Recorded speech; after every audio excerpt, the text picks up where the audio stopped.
EVM-മായി ബന്ധപ്പെട്ട് കാസർഗോഡ് വാർത്തകൾ പുറത്തു വന്നിരുന്നു. EVM ഹാക്ക് ചെയ്യുക എന്ന് പറഞ്ഞിട്ട് മുൻ യൂത്ത് കോൺഗ്രസിന്റെ ജില്ലാ പ്രസിഡന്റും അതുപോലെ തന്നെ വഖഫ് ബോർഡിന്റെ മുൻ CEO ആയിരുന്ന ഒരാൾ VM ജമാല് 2 കോൺഗ്രസ് സ്ഥാനാർത്ഥികളെ നേരിട്ട് കണ്ടുവെന്നും അവരിൽ നിന്ന് പണം കൈപ്പറ്റിയെന്നൊക്കെയായിരുന്നു ആ വിവരം. അത് UDF-ന്റെ ജില്ലാ കമ്മിറ്റിയിൽ കഴിഞ്ഞ ചൊവ്വാഴ്ച നടന്ന ജില്ലാ കമ്മിറ്റി ചർച്ചയായിട്ടുണ്ട്. എന്താണ് അതേക്കുറിച്ച് പറയാനുള്ളത്? പരാതി ഞാനത് അന്വേഷിക്കും. അങ്ങനെ ആർക്കെങ്കിലും ആക്ഷേപമുണ്ടെങ്കിൽ അത് പാർട്ടി നേതൃത്വത്തിൻ്റെ ശ്രദ്ധയിൽപ്പെടുത്തിയാൽ അന്വേഷിക്കും. അല്ലെങ്കിൽ തന്നെ മാധ്യമ വാർത്ത തന്നെ അന്വേഷണത്തിന് കാരണമാകും. അന്വേഷിക്കുന്നത്. എനിക്കിതുവരെ രേഖാമൂലം കിട്ടിയില്ല. ഞാനിന്ന് യാത്രയിലായിരുന്നു. ഈ വാർത്ത എൻ്റെ ശ്രദ്ധയിൽപ്പെട്ടു. അതിനോടുള്ള പ്രതികരണമാണ്. പരാതി ഉണ്ടെങ്കിൽ അത് സംബന്ധിച്ച് കൂടുതലായിട്ടുള്ള അന്വേഷണം നടത്തും.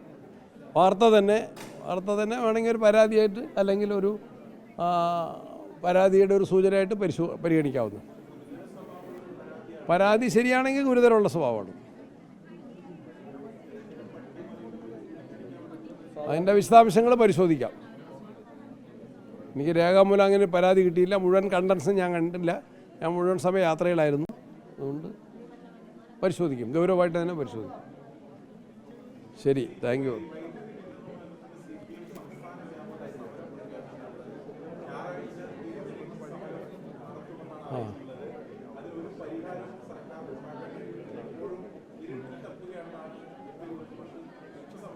അവർക്ക് സമരത്തിന് വേറെ മാർഗമൊന്നുമില്ലെങ്കിൽ ചെയ്യട്ടെ. ആരുടെ മുമ്പിലാണ് സമരം ചെയ്യേണ്ടത്? മുഖ്യമന്ത്രി തന്നെ വിശദീകരിച്ചിട്ടുണ്ട്. കേരളത്തിൽ ദീർഘകാല വൈദ്യുതി കരാറ് ഹരിയാടൻ മുഹമ്മദിൻ്റെ കാലത്തുണ്ടായത് അവരുടെ കാലത്താണ് റദ്ദാക്കപ്പെട്ടത്. അന്ന് അവർ നടപടി സ്വീകരിച്ചിട്ടില്ല. പിന്നീട് നമുക്കറിയാം കാർബോറാണ്ടം ഗ്രൂപ്പിൻ്റെ കയ്യിൽ നിന്ന് നമുക്ക് ലഭ്യമാകേണ്ട ഒരു പദ്ധതി 2024 ലഭിക്കേണ്ടതായിരുന്നു. അത് ഇതുവരെ നീട്ടിക്കൊടുത്തു. കേരള ഗവൺമെൻറ്റാണ് നീട്ടിക്കൊടുത്തത്. അത് തിരിച്ചു പിടിക്കാൻ നോക്കിയില്ല. കണ്ണൂർ ജില്ലയിൽ എൻ്റെ നിയോജക മണ്ഡലത്തിലാണ് ബാരാപ്പോൾ. കഴിഞ്ഞ ഒരു വർഷമായിട്ട് അത് പ്രവർത്തനക്ഷമമല്ലാതെ അതിൻ്റെ കനാലിൽ ചോർച്ചയുണ്ടായി. അത് പരിഹാരം ഉണ്ടാക്കാൻ മന്ത്രി അന്ന് വന്നതാണ്. ഒരു വർഷം കഴിഞ്ഞു മന്ത്രി വന്നിട്ട് ഒന്നും ചെയ്തിട്ടില്ല.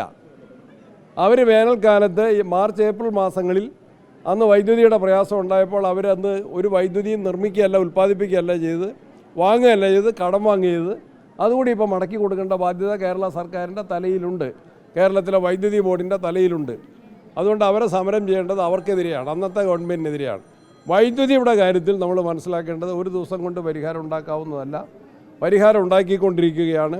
കഴിയാവുന്നത്ര വാങ്ങാൻ വേണ്ടി തീരുമാനിച്ചിട്ടുണ്ട്. വൈദ്യുതി റെഗുലേറ്ററി കമ്മീഷനെ പലവട്ടം ആ കാര്യങ്ങൾ സംസാരിച്ചു. ചില അനുമതികൾ വാങ്ങിയിട്ടുണ്ട്.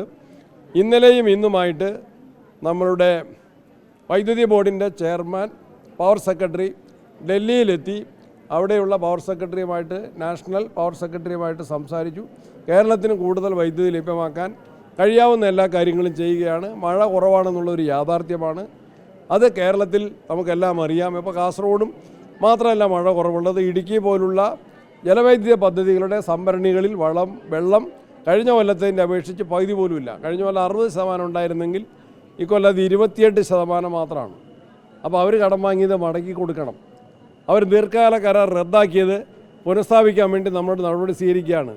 അവർക്ക് വൈദ്യുതി ഉൽപ്പാദനത്തിനോ സ്റ്റോറേജ് സംവിധാനത്തിനോ പദ്ധതികൾ സമയബന്ധിതമായി പൂർത്തിയാക്കാൻ LDF-ൻ്റെ ഗവൺമെൻറ്റിന് കഴിഞ്ഞിട്ടില്ല. അവരുടെ പാർട്ടി മുഖപത്രങ്ങളിൽ പോലും അവരുടെ തൊഴിലാളി നേതാക്കന്മാർ ആ നയങ്ങളെ വിമർശിച്ച് എഴുതിയിട്ടുണ്ട്. ഇപ്പോൾ സമരങ്ങൾക്ക് വേറെ കാരണമൊന്നുമില്ലെങ്കിൽ അവർ ഈ സമരം നടത്തുന്നു. നമ്മളുണ്ടായ പ്രതിസന്ധി പരിഹരിക്കാൻ തക്കതായ ഇടപെടൽ നടത്തി അതിൽ വിജയിച്ചുകൊണ്ടിരിക്കുന്നു. ഇനിയും ആ പരിശ്രമം തുടരും. എല്ലാവരുടെയും സഹകരണം ഞാൻ പ്രത്യേകമായിട്ട് അഭ്യർത്ഥിക്കുകയാണ്.